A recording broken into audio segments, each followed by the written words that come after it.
Okay, I'll start us off then. So, thinking about what mentoring is, I would assume that most of us have been involved in some kind of mentoring or coaching training at some point in the last few years.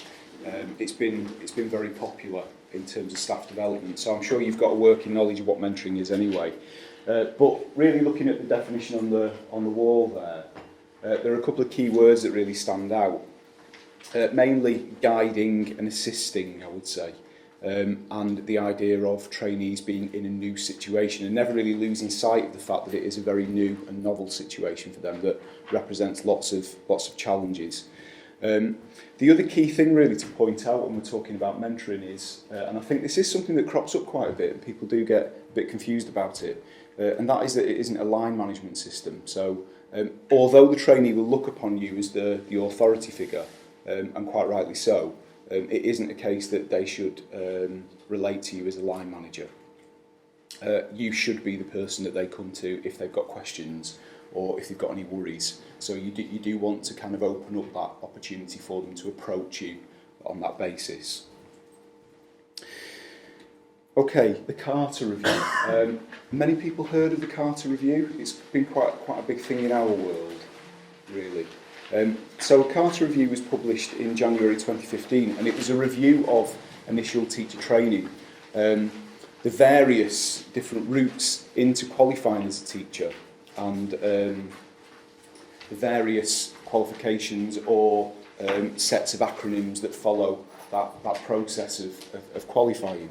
And so the Carter Review highlights quite a number of things about mentoring, and it really flags up the importance of the mentor role in that process of teacher training and the importance of the person for the learning teacher.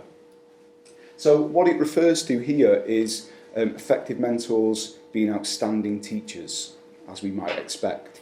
But the key thing it's asking of you is to be able to explain why you're an outstanding practitioner. Not just to be an outstanding practitioner, but to be able to try and articulate that to the trainee themselves.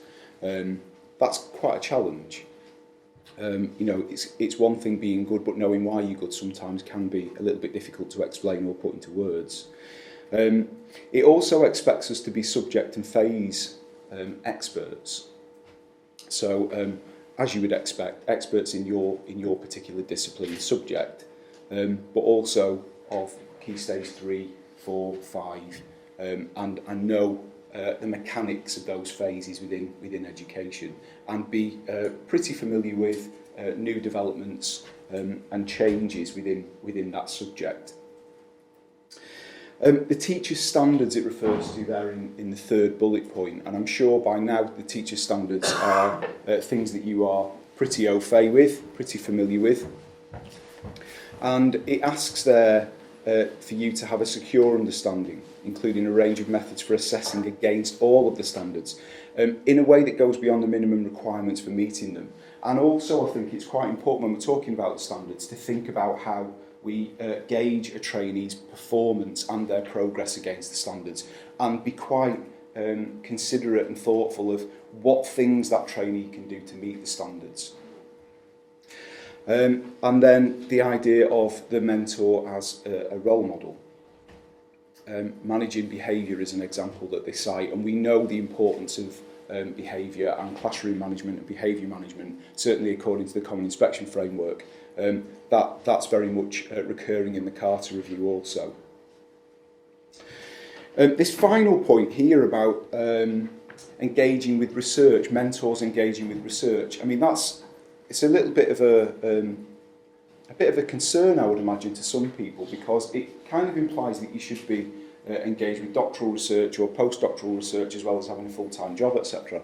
I don't think it quite means that. I think it means essentially research in the broadest sense of being aware of your own practice, whether that is engaged in some sort of action research or whether it is being quite analytical about your own practice, really. I think that counts as research. It would have to for a lot of people, I think. Okay, so the partnership website. Hopefully people are becoming familiar with the partnership website, because that's where all the documentation that you need as a subject mentor is kept. So as of now, all of the documentation you need, including the subject mentor handbook, which is here, and there are subject mentor handbooks by subject, they're all available on the partnership website. So it's very easy to find. If you type in MMU in Google and you go to the Faculty of Education link, and then partnerships, initial teacher training and secondary, you'll find all of those documents there, including copies of the standards and all of the paperwork that you need also. You're next, Karen. If there's anything that's on the not on the partnership website that we can give you that you'd be finding useful, just email me and my details are at the end and we can put those online as soon as possible. Okay, you have the calendars in front of you. There's 2 calendars that you should have.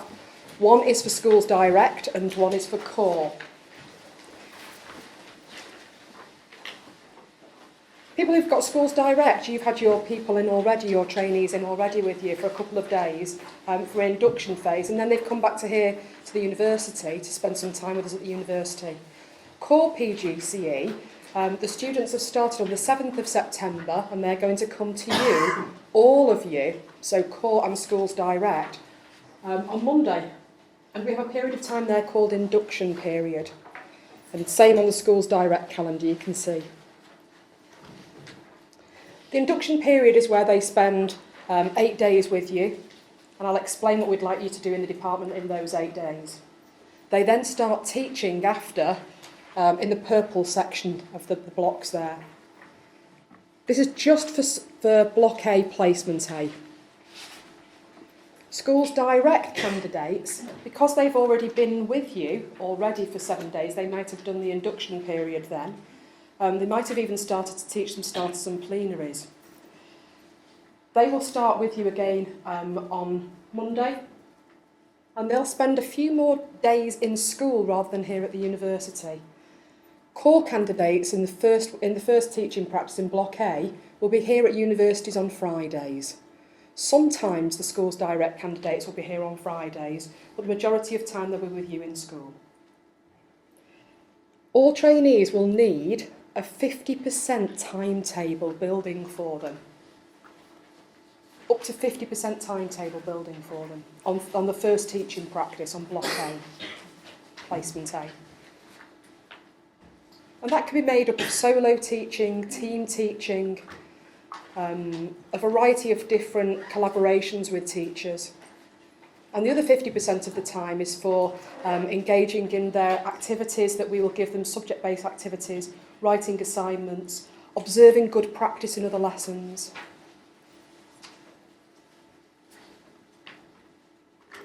Okay, when you first meet your trainees, we'd like to establish a rapport with them. They're going to be nervous. They're going to be terrified of being in a school with you. They probably will have a fear of teaching, which is quite normal. We've all been there at the very beginning. So like to establish a rapport with those trainees. Make sure that they know all about your department and expectations of the department. And one of the things we'd like you to have a look at is in that first couple of sessions, particularly for the core PGCs who've not been in your school before, they possibly at this stage will have rung your school and spoken to reception and asked them about what time should I need to be there, can I park in the car park. Some schools have already emailed out to, the professional mentors have emailed out to schools saying, these are the kind of things we would actually like you to do when you arrive. Some schools don't do that, but they leave a message for reception to say, could you speak to the trainee and tell them we'd like them here at this particular time. And just some general expectations about dress on the first day. It might sound silly, but things like what to do at lunch on the first day, because a lot of schools have biometrics these days, so it means that people can't actually gain a lunch. So it's probably best idea to tell them to bring a packed lunch on the first day. So on that first meeting you're going to have for them, and usually the professional mentor engages with this on the first day, you will give them the induction of the school, give them some background and information about your school, how many pupil premium students you have, your EAL policies, your SEN policies, behaviour management policies. Make sure that the students know everything about the school. It would be wise for them, prior for them to come, to look at the last Ofsted inspections of the school. And a lot of them do, they have a look at those inspections online. But it might be a good idea for them to see those if they haven't had a look at them, so they can get a really good feel about what goes on in the school and what kind of pupils you actually have. One of the things you might want to do in those 7 days as well is it's a really good idea to identify good practice for students to have a look at practitioners who are really, you recognise as being really good in the field. Obviously it's going to be you, first of all, as excellent practitioners, but one of the things you might want to do is get them thinking about observing somebody who's really good at SEN practice, somebody who's really good at behaviour management practice. So arrange for them to do some observations. We often ask them to do a pupil trail as well. Of usually it's a Year 7 pupil, because they're new to the school as well and they quite like it. That they're new and you're new, so they can give them the tour of the school. It involves following the pupil around for their teaching lessons for the day. They don't have to follow them in the playground, they have to follow them around the school for the day. Make sure that you tell the staff whose lessons those Year 7 will be going into that will be the case. If you work in sixth form colleges, it's an idea for them to have a look around at different lessons apart from the ones that they are teaching. It just gives them a good idea of what are the what happens before break, what happens before lunch, what happens after lunch, attitudes to what happens with the students at the last period of the day, and just some ideas about different behaviour management techniques in different subjects. So they've got an awareness of the whole curriculum. Tell them about the ethos of the department and the expectations that you have and the expectations of the school as well. Very important to make sure that they know all of the rules of the school and what you expect of them in your particular school. A lot of schools have got very strict rules on dress codes. Make sure that the trainees know to adhere to those from the very beginning. We've given the students the talk last week. All the students had a talk about professionalism and expectations of what we like students to do here.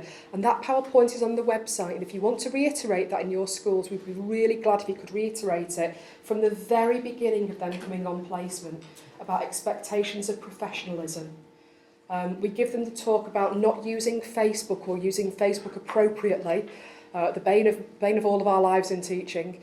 So we make sure they have that talk, and we make sure that they have the talk about professional dress, smoking, all of the aspects that we want to make sure that as a professional in a professional career that students are very aware of. And please drum that message into them from the very, very beginning, your expectations of the school and the department. We also tell them, which is a massive bugbear in a lot of schools, please don't use the photocopier until you are told how many copies you're allowed to make. Because we have phone calls every year of schools saying they've wasted the budget in the first 5 minutes. So make sure that you tell them if they are allowed to use the photocopier, that those things are really important as well. Make sure they know who to contact in the school. If there's a contact, for example, it's usually people like the ICT department. Make sure that they get an ICT password if they need to access the SIM system. Make sure they know who to call for on-call in case anything happens in lessons. Make sure they know who the SEN contact is so they can get some really good details about the students with special educational needs in the classes that they are actually engaging with. So make sure that they know the key contacts in the school.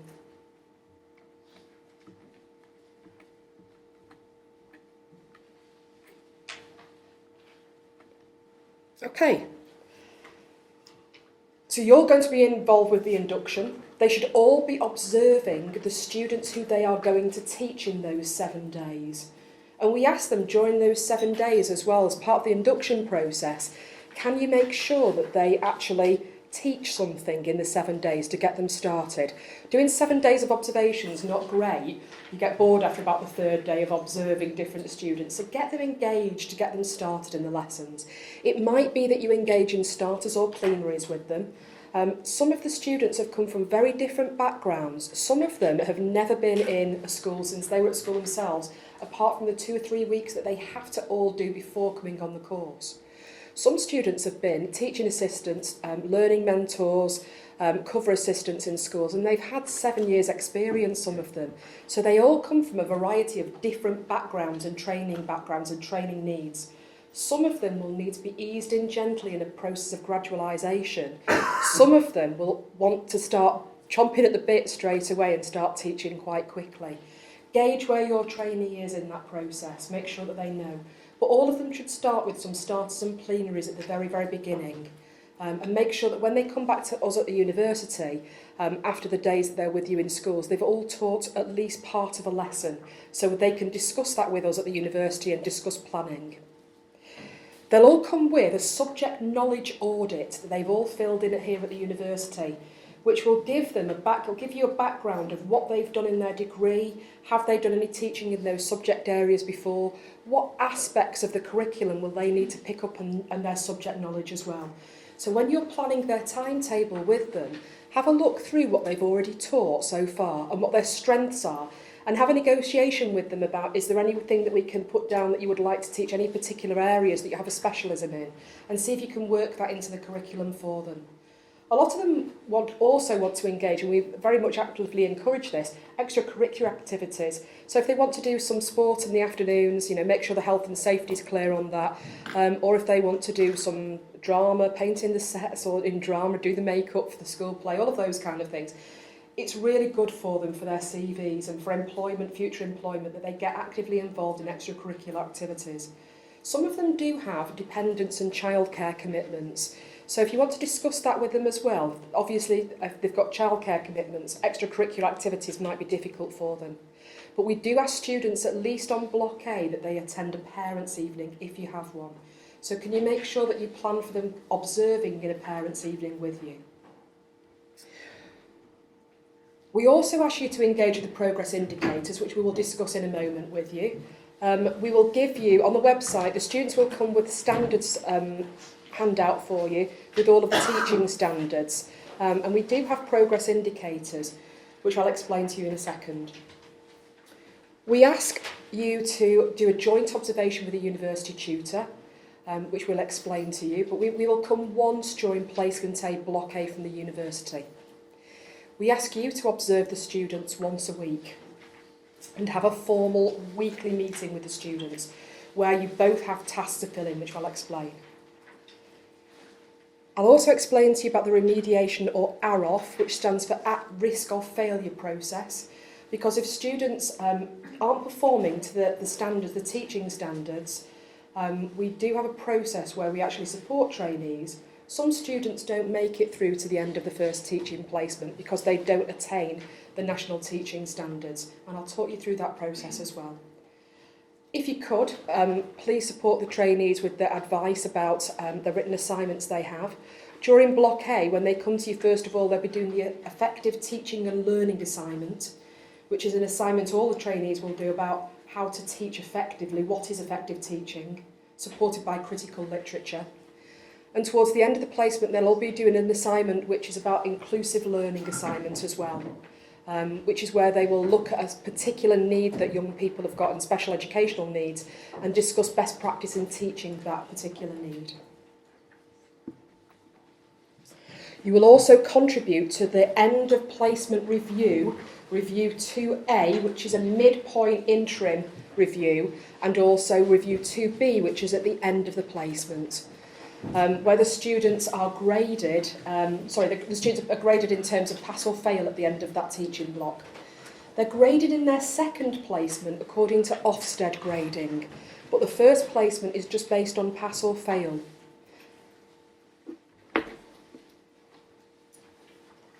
When you're observing, we've given you some information in your information packs, and there's some information online. We've also developed with the University of Manchester a new observation sheet, which is yellow and white carbonated. And I know that some professional mentors in schools have still got the old yellow and blue carbonated sheets. If you could get rid of those, that'd be really good, and use the yellow and white carbonated sheets for us, please. The trainees will bring those with them, so you've got a stack of them. They're also online in an e-copy, so if you want to type them electronically, that's absolutely fine. The reason they're carbonated is because we ask you to keep a copy for your subject mentor files. We ask you to keep a file on everything that you've done with the trainees. We also ask the student to have a copy of the observations as well. The reason we ask you to keep a subject mentor file is that if a trainee is failing, often they find it very difficult to articulate that they're failing and admit that they're failing. And one of the things they will often do is when we come to observe them is if we can see the process of what's actually occurred up to the point where we come to see them, then we can see that they've been absolutely brilliantly supported by yourselves and best supported by yourselves. So it's good to keep an evidence file for yourselves. And your professional mentors will be able to help you with what should go in your files. Two critical things that should be in the files are the notes from the weekly mentor meetings and lesson observation carbonated copies. We ask you to have a weekly meeting with the trainees, and in the weekly meetings, you're going to be target setting with them. What have you done so far this week? How has your progress been this week? There may be tasks in there linked to professional practice sessions they've had here at the university. So we'll ask you to look at some of the tasks that are in there. For example, one of them is on behaviour management. So have a discussion with the trainees about behaviour management. We encourage you to be reflective critically with the trainees as well. But it's a fine balancing line. It's very important that you're not overly critical with trainees and do support them. But to the same degree, you need to hold, and we've said this all the way through, difficult conversations with the trainees. That students need to know, the trainees need to know how to progress. And sometimes we find it very difficult to help a trainee to progress, and a difficult conversation has to be had. If you get stuck with a difficult conversation when you first start being a subject mentor, please ask your professional mentor to come and sit in with you at that point, or us at the university. That's not a problem at all. But sometimes we do need to make students progress by having some very difficult and professional conversations about how to make them progress in the world of teaching, to achieve the teaching standards. One of the things that the students need to know, and it's very, very, very critical, is how much impact are they making on pupils' learning? And that will be the thing that drives them throughout their teaching. What's the impact of them? And it does come up on the lesson observation sheets. You've got to comment on every lesson that occurs on the impact of training. Some top tips then. On the website, we've put a couple of copies of really good lesson observation sheets that have been done by people in the past. We also have a list of useful questions there. If you're new to mentoring, there's some good questions on there. And as I said before, the Proforma is a new Proforma, and we've given you some prompts in all of the boxes that will help you think about what am I asking questions on during these lesson observations. One of the things we always think is at the end of the lesson is thinking about what did you think of the learning in that lesson? I know a lot of us do it the other way around. How did you think your teaching was in that lesson? How did you think you taught in that lesson? Sometimes it's best to get the trainee to think about what did the pupils learn in that lesson? What was the good learning that went on? How would you improve on that learning?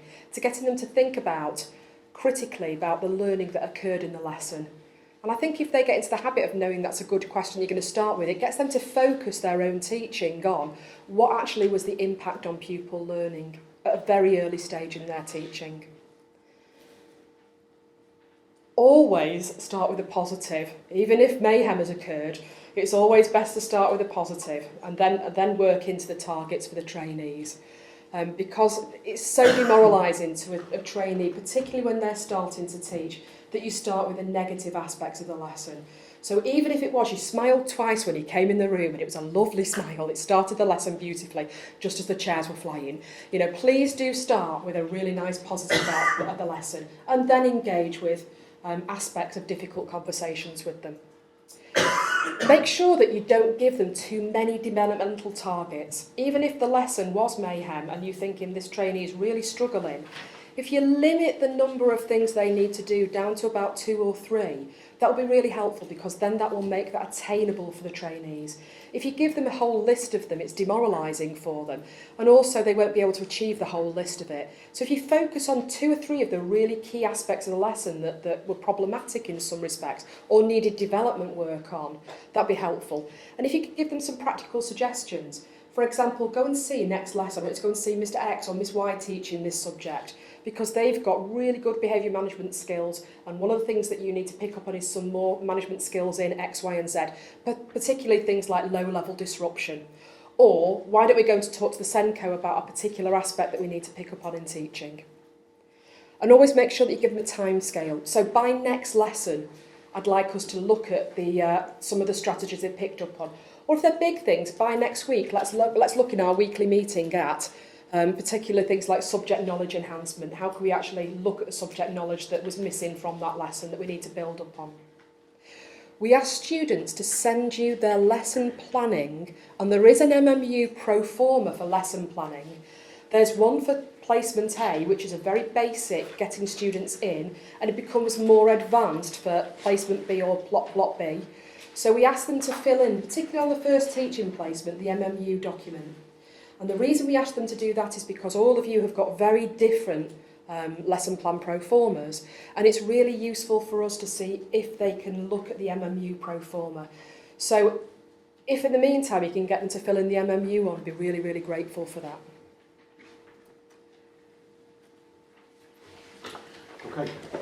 So Karen mentioned earlier on the joint observation with the university tutor. So when we come out to your school and we join you in the lesson to carry out the observation, that's always followed up with feedback, of course, and the feedback ideally will take place as close to the end of the lesson as possible for the trainees' benefit.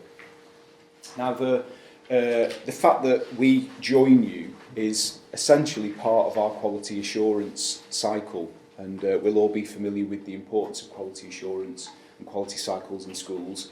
And we are in the same sort of situation where we have to quality assure the mentoring process and our partnership training, etc. So what usually happens in terms of our visits to you, and as Karen mentioned before, typically there'd be one visit from us to you during Block A, and the university tutor would write to the trainee teacher, having already received their timetable, and they'll write to them and give them a time and a date, and they should copy you into that email as well. If it's not the same email, then they should follow that up pretty quickly with information to you that tells you exactly when the university tutor will be attending. It's not always possible for you to be available. So at that point, we would say get back in touch with the university tutor and try to negotiate a time that is convenient. However, it can be the case that another member of staff would be present, and if they've already spoken to you beforehand, if it's very difficult for you to be there, for instance, if you've spoken to them beforehand, they're going to do the observation, and we would come in and do the observation with them, we would still ask to see that member of staff give feedback to the trainee, again, as part of that quality assurance process. So you'll be given notice of it. It may be the case that you want the university tutor to come into your school as soon as possible, or sooner than they're proposing to come in.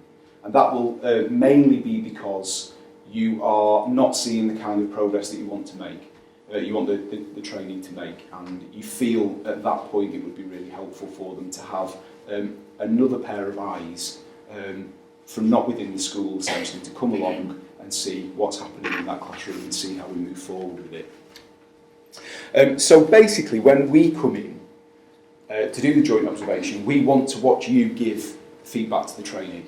That's the way that works. We want to sit there as a kind of silent partner, really, in that situation for the first part of the feedback, and observe what kind of feedback is given.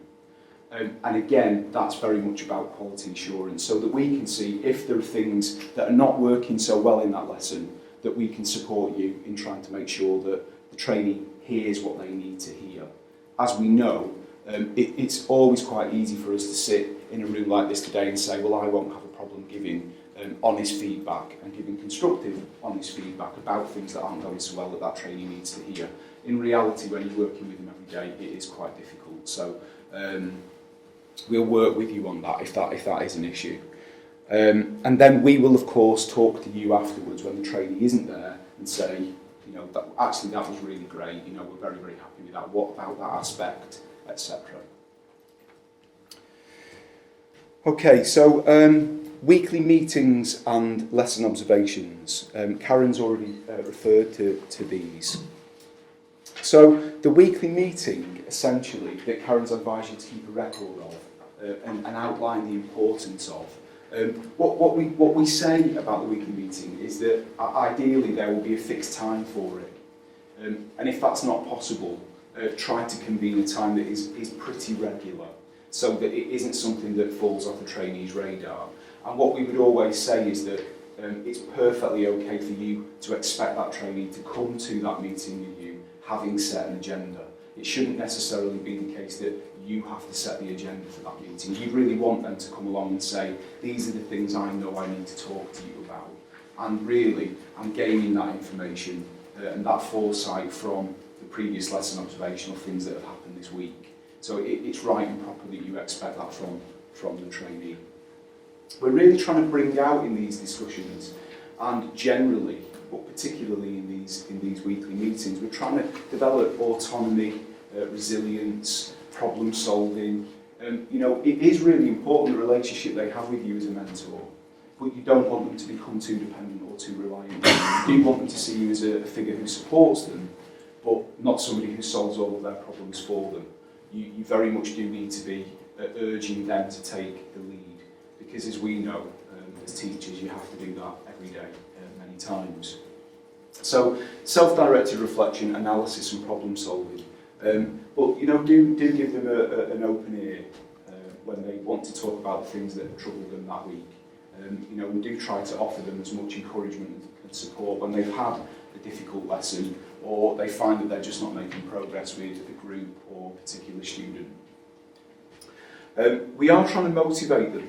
We're definitely trying to motivate them, and we're trying to motivate them through target setting very often. So target setting should be something that occurs in those weekly meetings. We're trying to get them to be aspirational, we are trying to inspire them, and we are trying to get them to be better and better, and see that that's possible really. And as Karen mentioned before, practical strategies, they're things that trainee teachers are always looking for. They're always looking for. They do that. They say that to us in university sessions very often. We talk about you know, very broad topics like assessment, and they'll want to be able to pin that down to some practical strategies. So that's always useful if you can.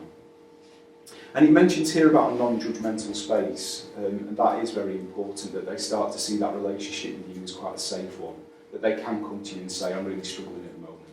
You know, you do want to be able to open up that opportunity for them to talk to you like that, and for you to be able to give them advice and guidance. But ideally, as I mentioned coaching at the start, ideally helping them and guiding them towards being able to resolve some of those issues for themselves. It mentions being a role model, and something that I would say really, and this is mentioned quite often in the subject mentor handbook, about really setting out your stall at the beginning of your placement and making your expectations on behalf of the school really very, very clear. I think sometimes it's easy to feel that maybe we should go softly and not be totally transparent in our expectations of trainees. And very often when it doesn't happen, when we don't say this is how we do things here, this is what we want you to do, it leads to problems a bit further down the line. And that's when trainees say, well, I wasn't really aware of that. So we do want them to be clear, absolutely, about how all of the staff in your school are expected to abide by codes or guidance or policies within the school. So do make that clear. And do make it clear what your expectations are as their mentor. That's very important. Karen mentioned before, no grading on Block A. So you're not grading their lessons according to any Ofsted criteria at all. It's very much about that formative feedback that you give them in the weekly meetings and in feedback on observations.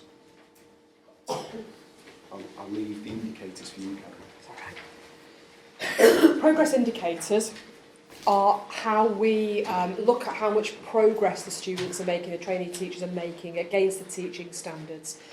Ourselves in the North West Consortium of University Teacher Training Institutions came up with a way of measuring whether students are making progress against the standards. They're called the progress indicators. As you can see here, we have standard 1 about establishing a safe place, and we have the boxes according to Ofsted, which are unsatisfactory progress, requires improvement, good and outstanding. And we ask you during the review 2A, midway through the placement, to colour code. Whatever colour you do is not a problem. The standards where the trainee is at the first assessment, the first review point 2A. They'll come to you with review 1, which they've done here at the university, looking at their progress so far, teaching-wise, and university progress.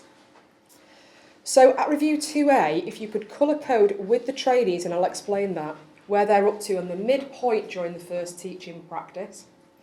And then at the end of the teaching practice, they may have made some more developments. They may have made developments in particular areas. They may have stayed the same. And you can see in this instance, with that particular phrasing there, they've made progress in one of the standard areas. But they remained the same at the end of the progress, at the end of the first teaching practice, in the bottom standard there, because it stayed the same colour, it stayed yellow. We would expect student teachers by the end of their first placement to be at requires improvement level. Some students, depending on their ability, might be good or outstanding in certain categories. But you might need a conversation with them about requires improvement, because they might find that terminology quite difficult. For us, it means the lesson has been, the progress has been satisfactory. But for them, they might see requires improvement as a difficult terminology. So please make sure that they know by the end of the first teaching practice, we expect them to make progress on the second teaching practice into good and outstanding. But on the first teaching practice, they may be requires improvement with aspects of good in their teaching. But there may be exceptional students who do achieve good or outstanding practice because, as I said before, they're all different. And some of them might have been a teaching assistant for 7 years that understands how to achieve those standards at a different level. So don't be afraid of using the whole of the teaching progress indicators. Make sure you familiarise yourself with them, with the documents, and they're on the reviews on the website, particularly looking at review 2A and 2B. Make sure that you have a discussion in your weekly meetings with the students about what of the standards you have seen when you're seeing them teaching and during the weekly mentor meetings as well. And you might want to set them some targets on how to achieve some of the standards as well, to make sure that you've got some aspects of unsatisfactory here. Let's work out a plan on how we can get that to requires improvement stage by the next lesson we have or by the next teaching session that we actually have. One of the things that is important for the students, we said about good practice here, that good practice works where students self-assess where they are as well. That's really important for them to have a good knowledge of where am I realistically. That is a difficult conversation sometimes because a lot of them have got higher expectations of practice. Some of them are very detrimental to themselves and find that I was really unsatisfactory in that lesson when actually they were good or requires improvement. So make sure that the trainee does some self-assessment, but it might lead to some quite difficult conversations, particularly with failing trainees who don't identify with, they can't see that they are actually unsatisfactory in some of their practices. So make sure you know when you're using the progress indicators, they are very clear in the phrases that are used to try and get students to progress across the piece. So by Block B, the end of Block B, the teaching practice, they are good or outstanding teachers. Occasionally, we do get trainees, and it is a rare occurrence, where trainees do need some extra support. And we call this process the remediation process. There's 2 processes here. If your trainee needs some support or you don't feel that they are making satisfactory progress in the standards and that you're flagging up that they are unsatisfactory in particular areas, they need some target setting, and we call this process remediation. First of all, please do discuss this with a professional mentor in the school, or ask us university tutors to come and have an early visit with you to make sure that we understand the trainee is struggling. If after those initial early conversations with the professional mentor or with the university tutor, you might place the students on a paper documentation called remediation. And remediation is where we give them some targets to settable targets, which they achieve in a 2-week period to try and get them to the next level of the standards. So hopefully they would go from unsatisfactory in particular areas to requires improvement in that 2 weeks. And usually we give them about 3 or 4 targets to achieve on a remediation process that are very specific targets that they can actually achieve, and they know how to achieve those targets. If they're vague targets like sort your behaviour management out, it's not helpful to the trainee. They've got to be smart targets that are attainable, that the students can actually look at, and you can discuss how to achieve those targets. The majority, and the vast majority of trainees, once they've actually been through the remediation process, after the 2 weeks and you review them again, the majority of trainees actually have moved into requires improvement. They just needed a bit of help and a bit of support to get them through to that stage. If at that point though the students aren't making satisfactory progress and it still requires improvement, it's still unsatisfactory, one of the things we need to do at that point is to talk to your PM about this and put the students on an AROF process, which is at risk of failure. Some students aren't able to meet the standards, and we would then bring in an external examiner from the university from a particular subject who will come in and they will observe the trainee teacher, and they will have a discussion with the trainee, yourselves as subject mentors, the professional mentor, and we will make a prognosis about the student, whether they actually are able to carry on with the course, or whether at the progress board in January, which we'd love if you could attend if you had a failing trainee. I know that it's always difficult with timings, but it's in early January we ask you to come to the meeting if the trainee has failed. And we make a prescription about the trainee, whether they can pass the course if they go away for a year and get some more experience, or whether the student isn't allowed to continue again on the course. So we make some prescriptions at the exam board at that point. If you have any concerns with the remediation or the AROF process, please talk to professional mentors about it or phone us here at the university to make sure you've got very clear clarification about the failing process. But as I've said before, it is quite rare for students to be on the AROF, the remediation process. So do make sure that you understand it when it gets to that point. Just as a reminder then, you're going to be carrying out weekly formal observations with the trainees. Sometimes, if you aren't able to do that as well, it's completely fine that another member of staff actually does an official observation. And sometimes it's good for the trainee, because sometimes it's good for them to hear somebody else having a discussion about their progress. Lots of schools have different policies on whether you have to be in the lesson with them or not.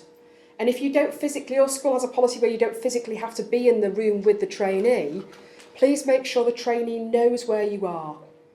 Careful with PE and science though, because there may be reasons that you need to be in the room for health and safety. Will you also have a think about if you are actually have to be present in the school in the lesson, because that's the way your professional mentor says it happens, don't do a lesson observation every single lesson. If you can just jot some notes down, if this trainee would say, just tell me whether you want me to give some notes for that lesson, that's fine. But make sure you have the weekly formal observation. The student knows the difference between giving some advice during the lesson and the weekly formal meetings. Make sure, as I said before, you do the weekly mentor meetings and keep a record of those. Make sure the students know about the induction of the department and all the rules that you have. Developing that 50% timetable.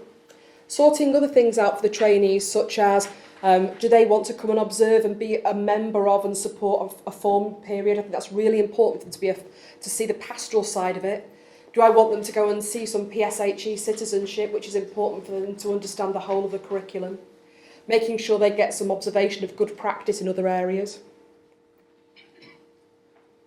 Make sure that you engage in planning with the trainee on how to plan a good lesson, particularly at the beginning when they're a bit nervous about how to plan a lesson.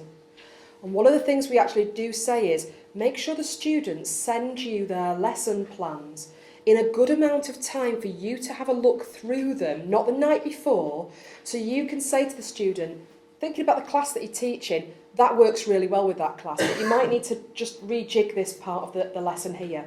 So joining in collaborative planning with the students, particularly at first, so they can understand what things work well with those students and what's realistic and what wouldn't work with students. They often plan far too much in the first lessons. And they often spend 4 or 5 hours planning a lesson that would take 40 minutes. And then they get stressed because they've run out of time, because they've said, you know, one lesson took me 5 hours. We all remember those times ourselves. You actually get speedier at planning lessons and help them become speedier at planning lessons as well. And don't let them worry about the 5-hour planning, because it does get faster and easier as they go along.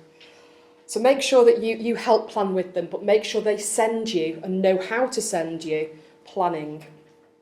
Make sure as well, one of the things that students have to do is they have to achieve 120 days of attendance on a PGCE course throughout the whole of the year. So please will you make sure the students sign their attendance form and make sure that they know how many days they've actually been there.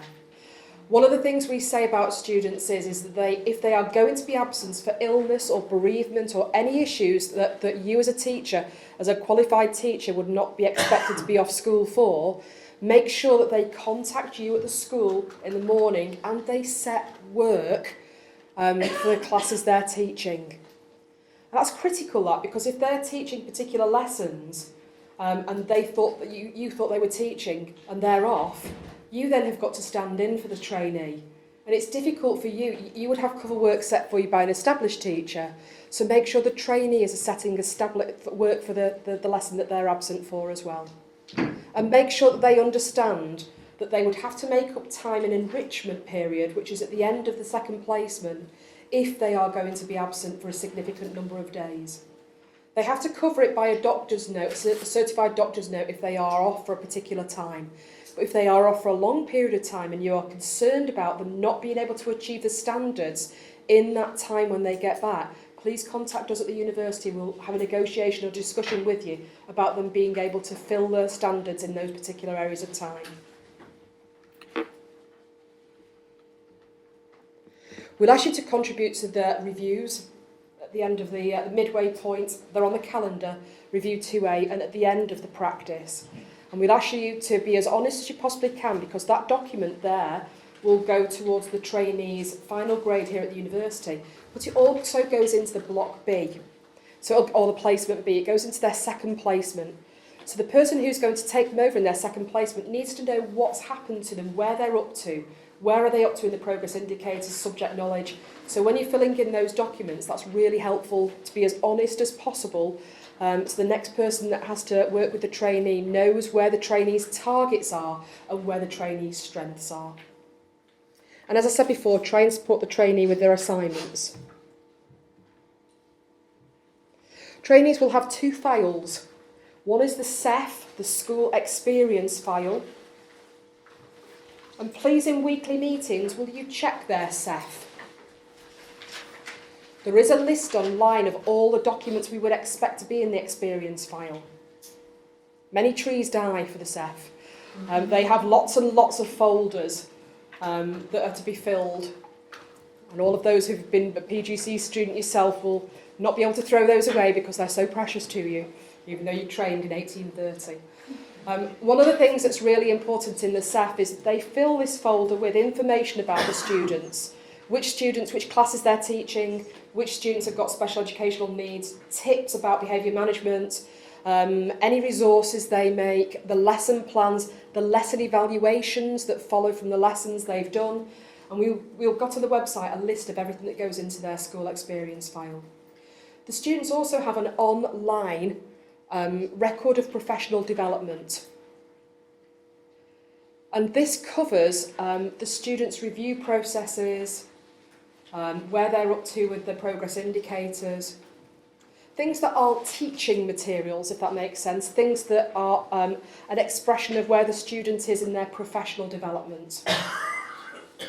And again, we'll put a list online on the website of what should be in their RPD online as well. Make sure that the students allow you to try and access the RPD so you can check it every now and again. In the weekly meeting, we ask students to fill in a reel, which is a reflection of their experiences. And this is for all trainees. It used to be just the school's direct trainees, a weekly reel. We actually ask all trainees, core and schools direct, to fill this in. And the reel is a reflective journal of their journey as a teacher, reflecting on what practice they have and where they need to go. So make sure that you read their reel in the weekly evaluation meetings as well. several very key people here at the university. You probably met Bev on your way in. Bev is our wonderful administration person. We can't live without Bev. She runs the PGC for us. All documentation, please can you get promptly to us, very important. Bev is here for the court. Dan Baker is the school's direct person, and all paperwork for school's direct must go to Dan. And my email address is there. I'm k.j.duffy, because there is a K Duffy who eventually sends things on, but I don't want it to get lost in the post. So please do contact us here at the university. All the details of all of the subject coordinators and your partnership tutors are on the website. So if there's any of the university tutors that you want to get in touch with, please give us a ring and we can get in touch with you straight away. Thank you.